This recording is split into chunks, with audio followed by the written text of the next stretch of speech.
Greetings all, Frog here. It's time for the Friday update here on the 18th September 2015.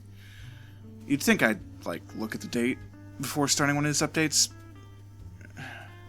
No. This is the 21st one now, which in itself is hard to believe. Let's start there. I've been doing this 20 weeks now. The Friday update was the first video, actually, that I recorded, I think, for the first day. It may not be, but it certainly was the first one that I recorded for that day. And here we are 20 weeks later.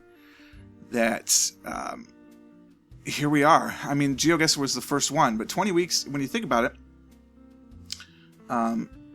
most people think that an average month is 4 weeks long. So we've been doing this for 5 months. 5 lunar months, if nothing else. I mean, that's basically a 28-day cycle, give or take.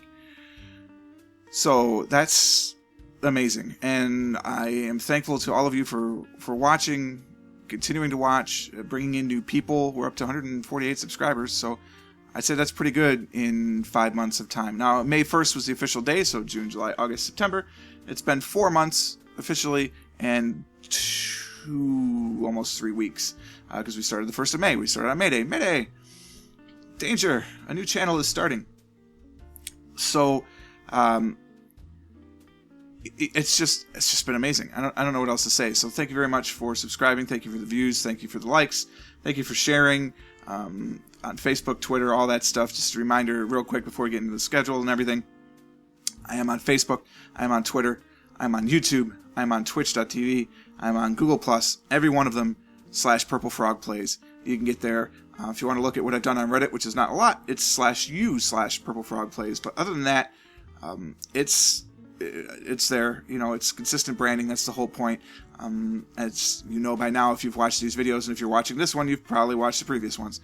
I like to provide a consistent brand message. To me, even though this is just a hobby, it wasn't worth doing unless I was doing it what I consider to be right. So to have a consistent message, a consistent brand, especially since I've established the Purple Frog brand outside of these videos, because I've had Purple Frog, like I said, for about 15 years now.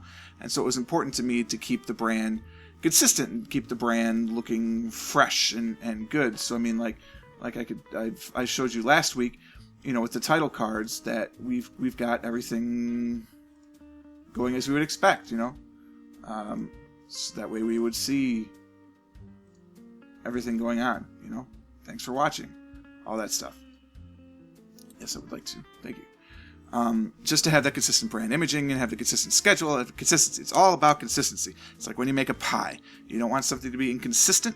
Otherwise, you'll end up with a bad pie. They give probably the most important consistent pie ever, cheesecake, and it is important that be consistent. Cheesecake's a pie, by the way. It is a custard pie. If you don't believe me, Elton Brown's got a whole episode on it, and it's very informative. So, we've come from a long way from just these updates of true randomness, which this one always will be, because this is the vlog, if you will. This is the life. Just me talking into silence, staring at a spreadsheet. Now we could stare at a spreadsheet with music. If you're looking for the playlist, of course, that's always at purplefrogplays.com/music. So if you're looking for that, that is where you will find it, including our new playlist. It is random. I apologize. So if you were looking specifically for a track, you'll have to try out the whole track, and away we go, because that's just how it is. So, 20 weeks, let's have another 20, and another 20, and another 20. We'll just do the 20 weeks at a time and see what we can do. We get 148 subscribers in the first 20. If we can get up to 400 subscribers by the second 20, that'd be pretty cool. Whatever it works. Hopefully you're still interested in the videos, and you're still watching and still enjoying and having fun, and that there's something for somebody out there. As I've said before, I know that the content's not for everybody. There's a lot of content. Just watch what you enjoy. That's all I ask. Watch what you enjoy. If you don't enjoy it, I understand. That's okay. I appreciate feedback on ways to improve. I definitely do. We've made some changes here to accommodate some of those suggestions, and we'll continue to keep doing that as we go along. So as you can see, we're done. Everything's done this week, except for this little bit. I'm going to try Twitch again. on Sunday night. I don't know if it's going to be right at 8 o'clock. Probably closer to 9, honestly, because it's just a test. Excuse me. Sorry. Every time I readjust my chair, I knock the desk, which knocks the microphone, which creates big noise, so sorry about that. I'm going to try Twitch again for a number of reasons, because some people are asking for it. I'm getting private messages, some emails saying, hey, YouTube is kind of annoying for live streaming. Why don't you consider Twitch?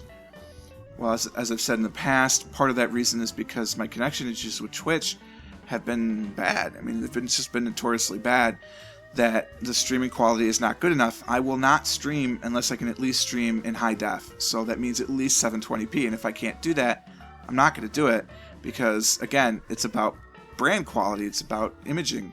And YouTube lets me do that. It's really easy. I have dropped fewer than 1% of the frames on all those streams that I've ever done on YouTube total.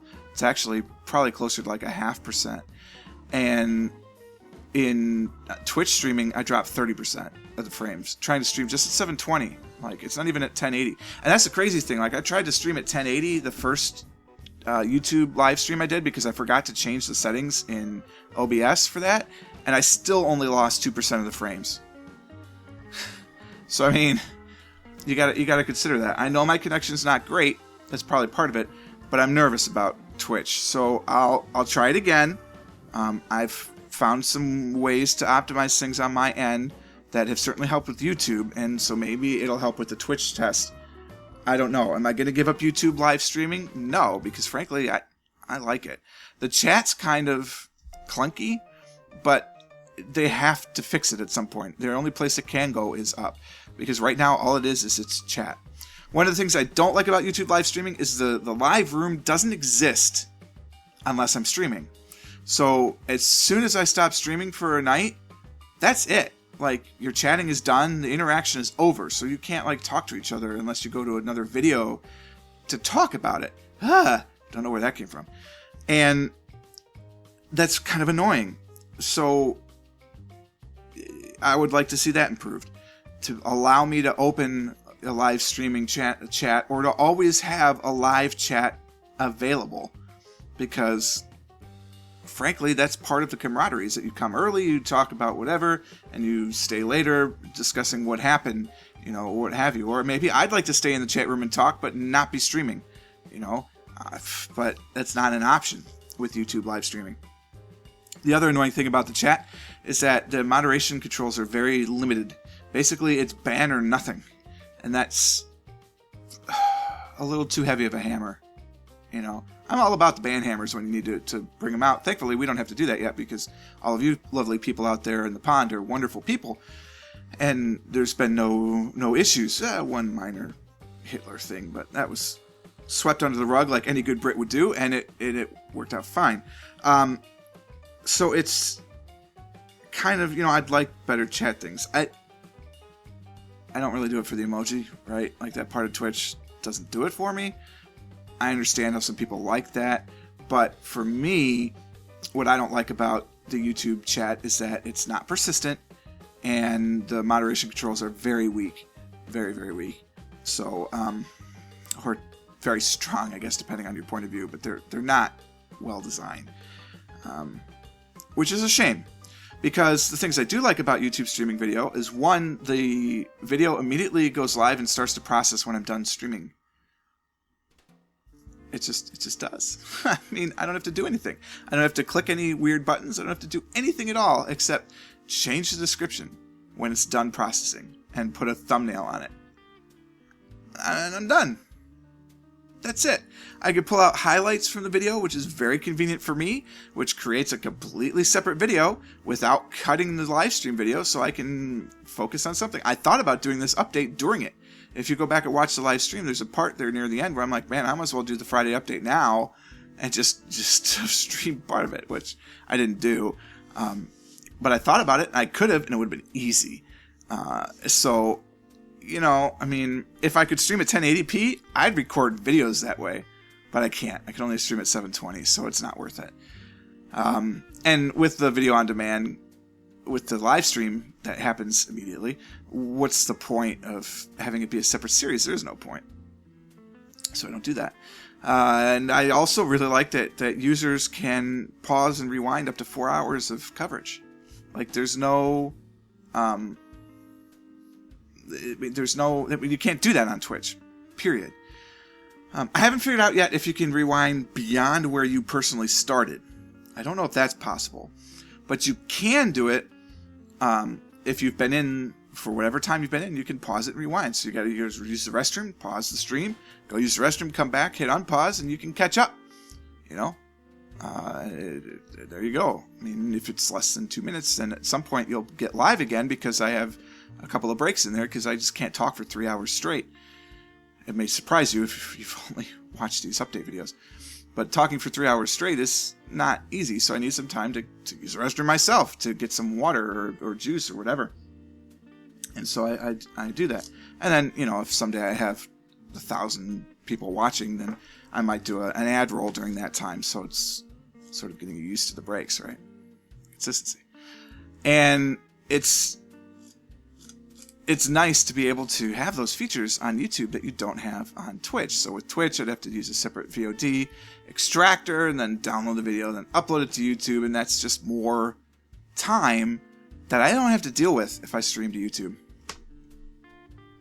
Shrug. So that's...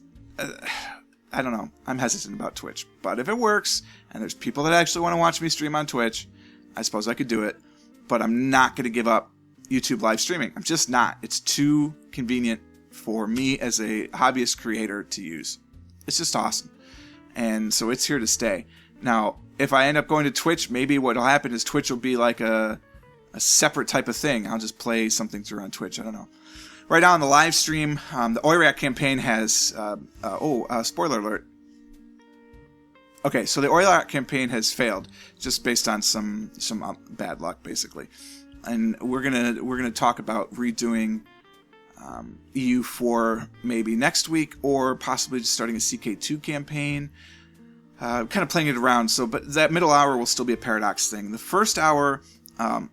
we tried to do Ludum Dare, and it didn't work because the two games that I really wanted to play didn't work on Linux, annoyingly. I mean, they worked, which is why, you know, I was hoping to play them, because they said, oh, Linux support, blah, blah, blah. But they only worked so far, and they were both based on Unity, and both issues dealt with the keyboard freezing. So I don't know why that happened, but it did. So we had to stop playing them. And then we played the OIRAC campaign, and then a little Binding of Isaac and GeoGuessr. So the third hour is going to be GeoGuessr, because that's, you know, I mean, that's what most of you are here watching, honestly, is GeoGuessr. So we'll do that. But the first hour, I'm not sure what it'll be.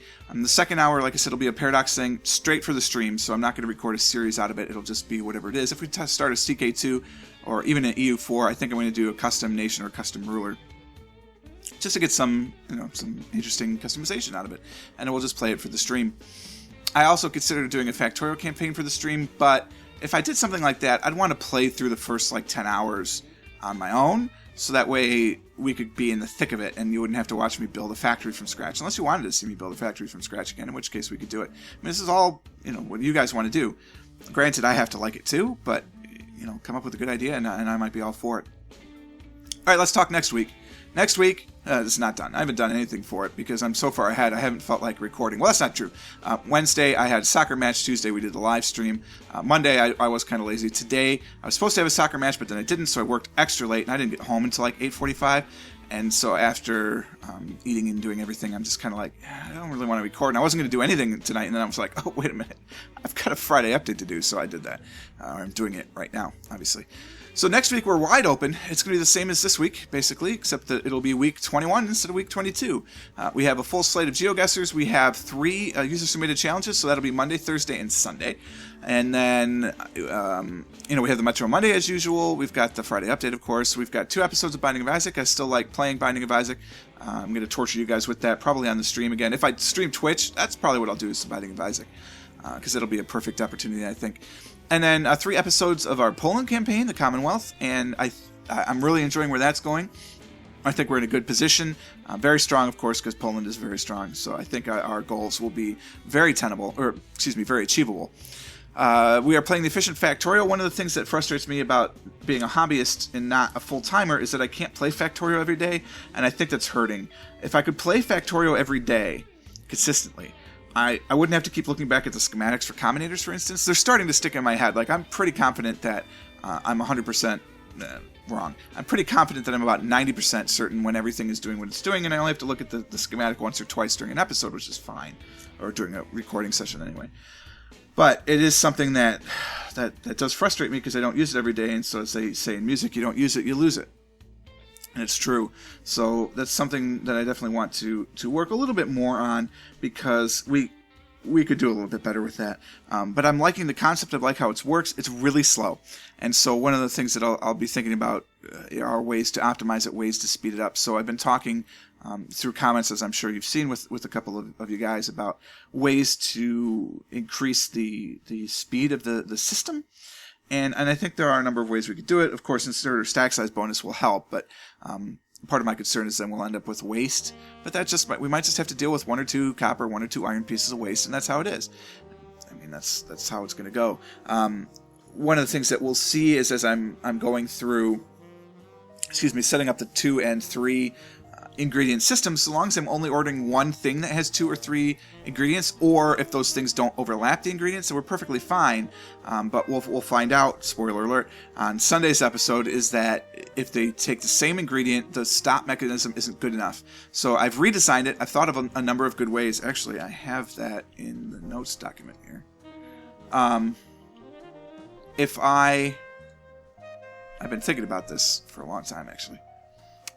So the problem is that the alpha signal, so if you watch, the alpha signal doesn't turn off because alpha is always going to be greater than 0, and beta doesn't catch up because the other ingredient isn't being inserted yet, and so you end up with things that are getting off. So what I first thought is, well, take A and the alpha dummy signal that's output from the product times alpha to get the actual dummy signal, and make it delta. So alpha equals delta, boom. And that'll work. Alpha times 1, output delta, and then we can put delta into the inserters, and if alpha is greater than delta, work. It'll be great because then delta will work its way up, and alpha will work its way up because the inserters are getting alpha, but it was really complicated. So the better way to do it, I think, is to measure what's in the chest. So forget this extra delta crap. Actually measure what's in the chest in the individual inserter. So put them both in a network and have that network. It could tie into the general comparator alpha beta business to bring it all together. If everything is greater than 0, then output beta. But then it could turn itself off. So if alpha is greater than the product in the chest, work, which is perfect because it'll work up until alpha equals the product, and then it'll be done. So that's, fingers crossed. I haven't tried it yet, but I'm pretty sure that's what we're going to have to try. And I think it'll work just fine. That was a huge spoiler, by the way. If you hadn't watched any of those Factorios, it was every one of the episodes up there, so I apologize in advance. Not really in advance. I apologize in between. But that's what I'm working with, and that's what we're going to try on the next one. And I think that it will be successful. And we're just going to give it a go, right? This is part of experimentation. I'm not an expert player. I'm pretty good at Factorio. I know what's going on. It's just that I'm not an electrical engineer. And so some of this has been tricking me up because the last time I did any sort of electrical engineering or circuitry design was in high school. It's a long time for me. And so it was just a matter of getting everything down and back on paper, and I think we'll be good. And once we've solved this issue, and I like solving it with the contents of the chest being fed into the inserter, because, it will be just less combinators, which there are too many combinators for some of these recipes, but that they're needed, unfortunately. So that's how it is. Bob's Mod, we're going along the way. I don't remember if I said this or not, but we're going to lead to the Megatrain concept. That's the goal. Is the Factorial Bob's Mod Megatrain. We're going to put every Bob's Mod product, including all the bottled gases and barreled liquids, on a train. I don't know where we're going to take the train, but that's what we're going to do eventually. We're not even anywhere close to that, but that's our final goal. And then CK2, we're going to take over the world. Period. The live stream on Tuesday, of course. If the Sunday test goes well, I might do another late night Sunday stream, but it all depends on how it goes and what I'm feeling at the moment. So, typical short update leading into 20 minutes, but that's what I have today. I can think of nothing else to talk about. It will be a pretty boring week in terms of real life. I'll actually have to work a whole week again, which is unfortunate. I had a nice 4-day week this week. And that's just the way it is. So I hope you enjoyed this episode. If you did, click the like button, of course, for yay updates. If not, I understand. It's an update thing. Definitely, though, please subscribe to the channel if you haven't already, because we do a lot of good things here at the pond, and I'd love to have you swimming along with me, and bring your friends and neighbors and everything. Shout out to Matthew, who is doing a great job with that on the Twitter and various other places. So, look for updates about the Twitch stream Sunday on Facebook and Twitter, because I will let everybody know when I go live. Again, it will just be a test. There will be no format at all. I'll run it through the paces, so I'll play a little bit of every game just to see what's what, and then I might call it done if nobody's watching it, or if some people are watching. Maybe we'll do binding runs, or who knows what we'll do. It'll all depend. It's going to be kind of a potpourri format, but that is our goal, and I hope you are there with me. And until next time, cheers.